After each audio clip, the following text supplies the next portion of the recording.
this is your pilot speaking. Hey-ya! Seems unfair since I'm rocket-powered. Hey guys, it's me, Alexa from Alexa Plays Games. Initially, I wanted to make another "this is how I push this brawler" video, but I have so many thoughts about Worlds, so I asked everyone in my server, link in the description, what questions they had about Worlds, and I'm gonna do my best to answer them all. Keep in mind, I'm not a pro. Skill-wise, I am not on any of their levels, not even close.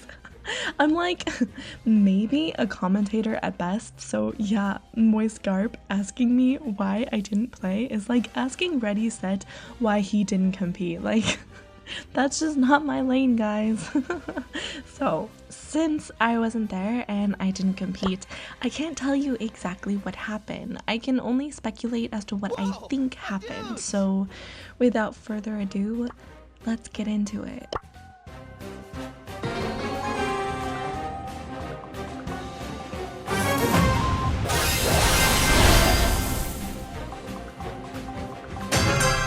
As a kite and ready to fight. But first of all, you guys may be wondering what we were thinking when it came to putting these two brawlers together for a showdown of all modes and why I'm using stage view. Well, for those of you who don't know, Doug is actually probably like S to A tier on this map, especially when my Brawlentine Eddy is playing him. The way to win on this map is to dominate the middle grass, but the tough part is invading because there's always scary grass dwellers who all tend to have high burst damage up close and will delete you in a blink of an eye, lurking in there waiting for you to try and invade, which is why my beloved F tier brawler Janet is a great pairing with Doug. She gets bullied in 1v1 matchups, but no other brawler in the game is as good as her at providing visibility support for her teammates. So that was the strat going in. Eddy would do his thing on the Doug, and I would provide visibility support for him in every way that I could, using drop the base to reveal everyone in the mid grass, using the vision gear to help him track down anyone if my gadget got destroyed, and using stage view so our enemies could never hide from us. My Brawlentine is good on any tank, so playing a support brawler with him was so easy and fun, but his is it a question? Just left me with more questions. My guess is he first misread my question but wanted to say Worlds bored him. But then upon rereading it that I asked for questions, he added a question mark. Either way, I don't know how to answer this, but I just thought it was funny.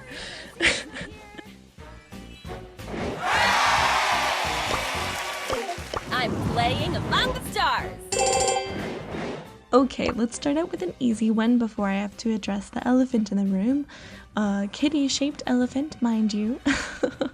Why didn't Tribe attend this year? So the way qualifying works is your team has to win enough trophies by winning during monthly finals and such to occupy the 2 top spots in your region. If you don't make it to the top 2, but you're high enough in the rankings, you might still be able to qualify if you win during LCQ or the last chance qualifiers. Tribe did not have a good time this year during monthly finals because the 2 teams that did qualify, KCP and Elevate, brought new drafting styles and playstyle into the mix. Both of these teams especially excelled at incorporating tanks into their drafting in a way that Tribe just could not. KCP has second, who is actually the best, come on, stop letting his name fool you, who is an incredibly talented all-around player and was able to play tanks with so much mechanical skill and game sense. Tribe had a really hard time dealing with him. Also, Elevate is a roster of all tank specialists who knew how to use aggression against them even if they weren't playing tanks. This is why later on in the year, Tribe signed Fade, who is also a well-known and very talented tank specialist, who is also very beloved in my server along with second.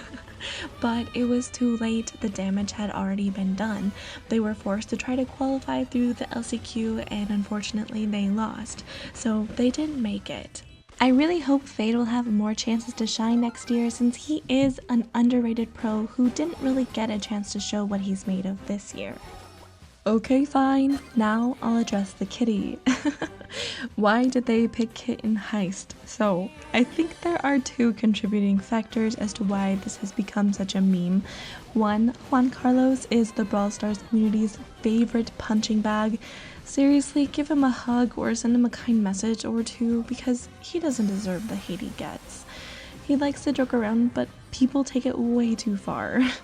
And two, I think there is a fundamental misunderstanding as to the difference between the way pros draft in competitive tournaments and the way we normal players draft in ranked.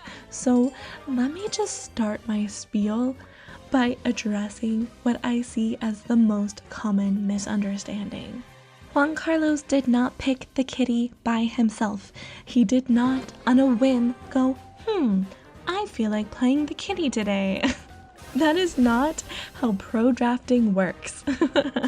When we normal casual players click into ranked and draft, more than likely we go with comfort picks, or if you're an Edgar main, you always go Edgar. You go into the game without much thought about it. You start the draft, consider the map a little bit and the modifier, and go with someone you want to play or think will be good on this map. This is not how pros draft. Drafting for pro teams starts well before they even set foot on that stage. It begins with people behind the scenes you, in all likelihood, have never heard of and will never hear about. Analysts and coaches spend so much time preparing beforehand, combing over the stats of which brawlers have a higher win rate where, how do brawlers fare in 1v1 matchups, who can counter who, what brawlers are just broken on a map or in general, and should they ban them or try to use them themselves. Since there are 84 brawlers in the game, 85 including Juju, imagine how much work that is, not just figuring out the win rates for every brawler, but also their win rates on every map, their matchups against every other brawler, etc. So trust me when I say no coach is going to let their players pick a random brawler on a whim on game day, let alone during Worlds. Which brings me to why did Philip, the coach of KCP, pick the kitty and put Juan on the kitty? This is where I can only speculate because I wasn't there standing next to Philip helping him draft, so I can't say for sure. But knowing Philip's drafting style, and trust me, I am a huge fan of his drafting style, it seems incredibly obvious to me he wanted to put second on a tank. Maybe Frank, maybe Daryl, and have him run it down. The kitty would have been there for support to keep second alive, and since this map is usually dominated by very squishy sharpshooters with slow reload, it would have been pretty difficult for the other team to deal with a Frank sauntering up the map or a Daryl barreling towards them. Pun intended. But Humble must have been paying attention to Philip's drafting style like me and used it against him. I think they thought, only way he'd go Kit is if they're going a tank. Let's use 8-Bit and Colt to shred through their tank, and that will make this a 3v1, because the kitty would die easily after that, leaving Pain on the Amber exposed. In retrospect, and keep in mind, I was a spectator, not someone standing on that stage dealing with the pressure, the crowd cheering for the other team, and cameras pointed at me, okay? But in my opinion, they should have followed through with it, even if they thought it was over, because then Juan wouldn't be getting cyberbullied right now, and their draft would have made a bit more sense. Also, I trust second to outskill anyone on the Daryl, so I think they were nervous, panicked, and shot themselves in the foot. Now it's my unsolicited opinion time. I feel like, though, if they wanted to abandon the initial strat and put second on the bell, and since he is probably one of the best bells in the world, it's not a horrible idea, Philip should have put Pain on the kitty. I am lucky enough to have Pain friended on my main, so I spectate him a lot. He's very fun to watch, and I've seen him play Kit. He's amazing. I get why Philip told him to go Amber. Pain plays a beautiful Amber, and trust me, I never say that, so you know it's true. But playing Amber on Bridge Too Far doesn't require much map or area control, really. She doesn't have much grass to burn, and instead you can play her as more of a pure damage dealer. So it wasn't necessary that Pain had to play her, and it would have been easy enough for Juan to do that. And I think Pain would have played Kit with a lot more game sense, and they would have stood a much better chance, although their chances were still not great at that point. Okay, finally navigating away from the kitty. I think the brawler that made an appearance during Worlds quite often that surprised me the most was Lola. Don't get me wrong, I love my girl, but she's not played very often. But that's the thing about pros, they know things that we don't. And I like my girl getting some attention for once. In my opinion, Lola is one of the best gem carriers since she can heal herself with her star power, and she can machine gun down the safe, especially with the rapid fire modifier. Building off of that, Hope asked why did pros go certain brawlers, and her counterpart Rika was more specific, so I'll just go with Bonnie in Safe Zone as my example.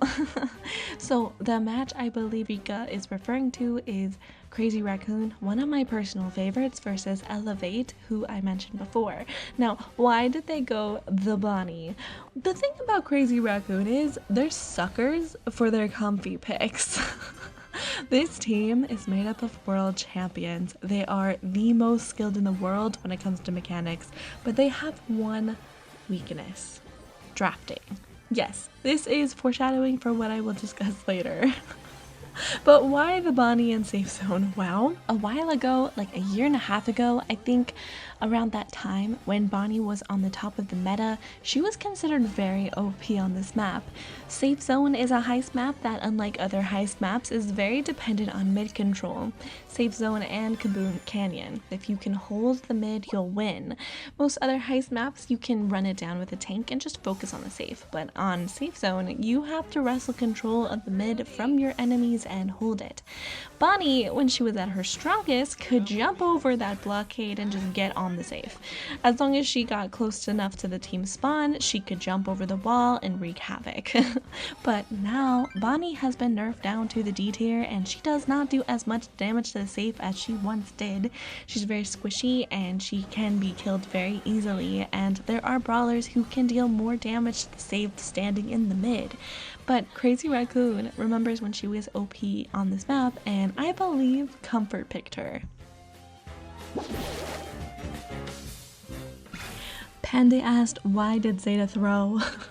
Oh my god, I don't think Zeta threw.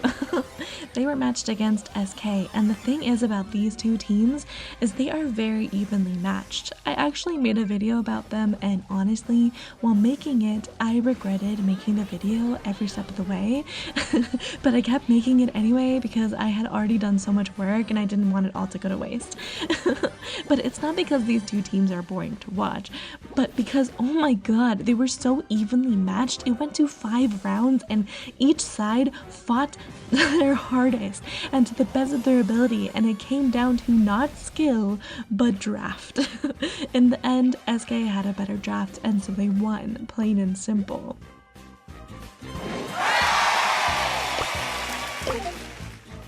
Jose, my favorite celebrity, who has now changed his name to catfish everyone in my server. Just kidding, he apparently is just in love with this Cynthia Chen character. He asked, is Totem's Mari now the better tank player compared to SK's Lana? I mean, Jose is the tank expert, so if he thinks so, he probably is. But what disappointed me was that SK just kept putting Lana on the Kenji over and over instead of letting him play like another tank or something, even though it was very clear that it was not working. The teams they were facing were letting them have Kenji so they could hard counter him. It made Lana look really, really bad in my opinion. Maybe if they had let him play a different brawler, Mori wouldn't have outshined him. In fact, Lana's shining moment during Worlds was playing Tara, a tank counter. But Garrow's one away! Here comes Lana! Big super! It's massive! Yeah. It's disappointing to say the least. As for the question, why did the teams I predicted lose? I feel you. There are honestly so many reasons. Also, I'm not sure who you predicted, but as I said before, the games came down to draft first, skill second. A lot of people, including myself, voted for the teams they thought were the more skilled or had a pro on their team which they knew and admired and believed in, only to watch them struggle to handle the other team's drafts. Right now, the current meta is incredibly tilted in favor of extremely broken brawlers that needed to be emergency nerfed a million years ago, but weren't nerfed before Worlds. Who are these broken brawlers, you may ask? No, seriously, I feel like you already know because they've been giving you headaches, but I'm pretending like you don't know, okay? We have Kenji, Mo, Rico, Gale, Clancy at level 3, Surge with his dumb hypercharge, I hate Surge, Frank and Daryl post rework. There are other piece of work brawlers that don't quite make it to this list, but they also fall under this theme and contribute to the current meta. There is a reason why these brawlers are getting nerfed soon with the upcoming 15 balance changes. Yeah, a bit too late, but sure, Supercell, you might be thinking, hey, those are new brawlers or brawlers with new hypercharges or reworks. Yeah, they are. Despite all of these brawlers requiring nerfs, requiring them a long time ago, and should have been nerfed properly with time for the pros to adjust to the new meta that would have come about due to these nerfs, they left them alone and allowed this meta full of broken brawlers to just continue. Last World, there were a few broken brawlers in the game, namely Charlie, who got banned every single game, but this year, it was impossible for them to ban all of the broken brawlers because there are just too many of them. Some of these brawlers, there's just no excuse that they're still so broken. It has been months since their release or their hypercharges and reworks were introduced. But Supercell let them stay broken and way more overpowered than the rest of the brawlers in the game, which has led to a meta full of brawlers who can just bully the rest, not through much skill, but through messed up power imbalance. So, instead of nuanced and skilled gameplay being the determining factor, which was the case in the previous Worlds, this year it was all about which broken brawlers slipped through the ban phase. Do we pick them or do we focus on hard countering them? So, why did Humble win? I can say it was due to this running theme you may have noticed throughout the entirety of Worlds. Not just in Humble's games in particular, it was drafting. It always comes down to draft, which leads me to the next question. Why didn't Crazy Raccoon put up more of a fight? You might as well have called the World Finals matchup skill versus draft, because that's why Humble won. They didn't win because they're more skilled than CR, they won because they outdrafted them. Which isn't to say they're not skilled players, I'm not saying that, but when you compare the likes of Shitambo to Semantic, yeah, I think you'll understand what I mean. Crazy Raccoon is chock full of incredibly skilled players, but their drafting is very lacking. They finally relented and found themselves a coach. Finally, which got them to the finals this year instead of losing early on like last year. But Humble outdrafted them just like they outdrafted KCP and SK. While some of you will scoff at me saying this because of the kit memes, but both KCP and SK have incredibly skilled players who would have put up a much better fight in these games had they been able to ban all of the broken brawlers like they were able to last year. In my highly prejudiced opinion, this is why the World Finals didn't feel like the World Finals. It felt a bit lacking in the amazement department, and some of the only amazement viewers got were from Crazy Raccoon. Long time coming.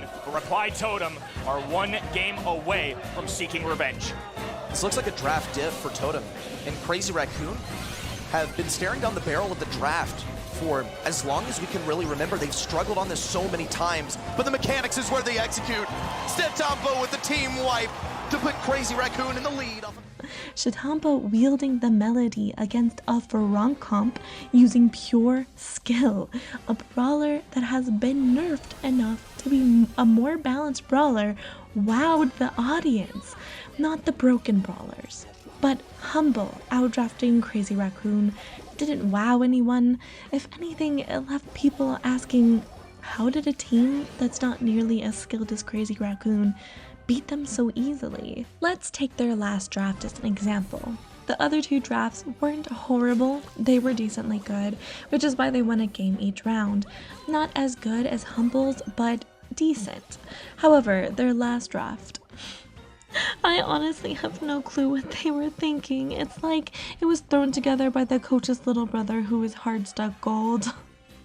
It pains me to say it because I love Crazy Raccoon, but these were atrociously bad picks to make into Humble's draft, and yet everyone is focused on making kit memes. But into a Colette, Belle, and 8-Bit comp designed to hard counter Kenji, they went Jessie. This hurts my soul because Jessie is my main and I love her, but I would never pick her into this matchup. You're asking for pain and suffering here. One of the commentators said it all when he was like, oh, Jessie, Old Faithful. Right when they picked her. This was a comfort pick, plain and simple. She has been, ever since they introduced her recoil spring gadget, a consistently good brawler in Heist if she can get her turret on the safe. She can melt it down, but the key word being is if. This game really depended on that last pick because they needed someone with range who could take on these brawlers in a 2v3 scenario, because Colette, Belle, and 8-Bit together standing on 8-Bit's turret is a recipe for disaster for Kenji.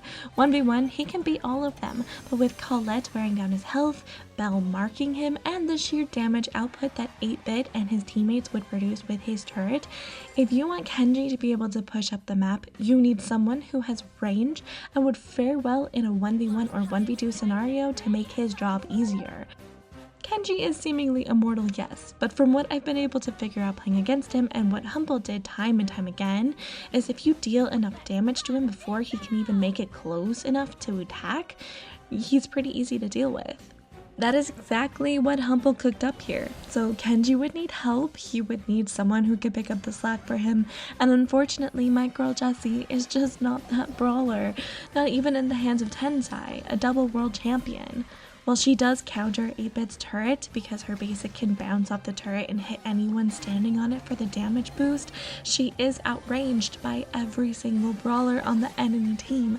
Not to mention she's squishy and easy to eliminate, which means Kenji and Lola would need to do a 2v3 pretty much most of the time, which, as we established, Kenji is the one who needs assistance here. Before Jessie charges up her turret, she can't do much into this matchup, but even then, the damage output on this enemy team would destroy any turret Jessie puts down with ease. So, why did Crazy Raccoon lose this? Oh, the odds were just not in their favor to begin with, and while their skill can usually make up for their inability to draft, Humble wasn't making any mistakes. Speaking of which, even when they had a decent draft, they still made mistakes. My goat Yanro asked why Crazy Raccoon didn't adapt and switch strategies mid-game like Humble switching lanes and gem grab. And to me, this kind of proves my point, because normally for Crazy Raccoon, they can outskill other brawlers no matter who they're playing, no matter what the tier lists say. It's like, in my opinion, they don't even think to do so because normally they don't have to think like that at all. But with the current meta, they needed to know when to switch things up to tilt the game in their favor. I think this Worlds is going to go down in Brawl history as an example of what happens when you have too many broken brawlers in the game at once. Brawl Stars is supposed to be a skill-based game, but drafting has always been a big part of it as well, which I actually love. I know I complained a lot about drafting being the winning factor, but normally I love how interesting pro-level drafting with balanced brawlers can be. It makes my chest brain happy. But when the drafting is reduced to which broken brawler can we use to bully everyone, or how can we bait them into using broken brawlers so we can hard counter them, that doesn't make me happy at all. Broken brawlers are called broken for a reason. Playing against a broken brawler with your balanced favorite feels like they're cheating. It feels like it doesn't matter how skilled you are, there's nothing you can do, and that's why I can count the amazing moments of this world on one hand. We have the most skilled players in the world grouped in one place, and yet drafting was all about who is broken. Not how can we cook up an interesting and effective comp. It makes me sad. I'm disappointed.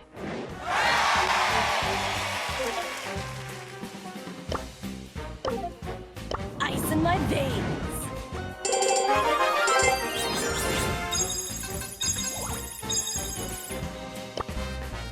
Watch the birdie. Encore! Yeah, Eddy was right. This world's left me bored, question mark.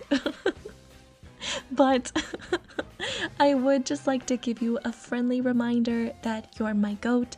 I adore you, especially since you made it this far into the video without getting tired of my yapping. That makes you even more goated. If you liked this video, leave a comment and let me know, or better yet, join my server, link in the description. I love chatting with you guys. I swear, working on guides. I'm in the middle of one right now, just Worlds and Halloween distracted me, but it's coming next, I swear. So until then, play later, guys. Mwah.